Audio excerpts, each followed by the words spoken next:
Alors, selon vous, comment cultiver cette confiance en soi? Très important. Commencez par une chose très simple. Lancez-vous un défi. On parle souvent de confiance en soi.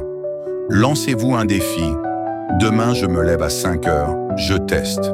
Commencez par des choses très simples, de petites habitudes. À mon avis, il ne faut pas trahir sa parole. C'est la première étape pour avoir une véritable confiance en soi. On parle de vraie confiance en soi. Ne trahissez pas votre parole.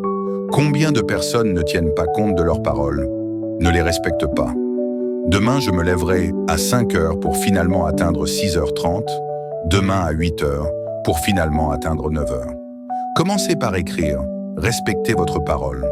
Alors demain, relevez-vous un défi. Levez-vous 5 heures, c'est fou. Deuxième défi, troisième défi, et ne trichez jamais. Voyez-vous, on parle souvent de se lever tôt. D'accord, se lever tôt ne garantit pas un travail de meilleure qualité. Ce n'est pas parce que vous vous levez à 5 heures du matin que vous ferez un meilleur travail qu'une personne qui se lève à 9 heures. C'est faux, ça ne veut rien dire. D'accord, vous pourriez même faire les mêmes tâches, peut-être même pire. Et d'un autre côté, cela créera une chose en vous. Je suis différent. C'est cette pensée qui naîtra. Je suis différent. Je me suis levé à 5 heures du matin. Je me suis levé à 8 heures. Je me suis couché tard. Il s'est couché tôt. Je fais des efforts que les autres ne font pas constamment. Et c'est exactement ce genre de pensée qui vous animera. Et avec le temps, vous commencerez à percevoir les autres comme paresseux. C'est vrai, pas forcément très disciplinés, et cela se verra dans votre regard. Et vous verrez ce regard que vous porterez sur ceux qui n'ont ni éthique ni discipline. C'est exactement ce regard qui leur permettra de dire « Tu es sérieux ».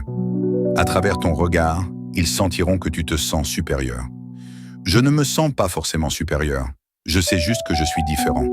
Je pense que tout ce que je possède actuellement et que je chéris le plus, ce sont des choses qui ont été difficiles à acquérir.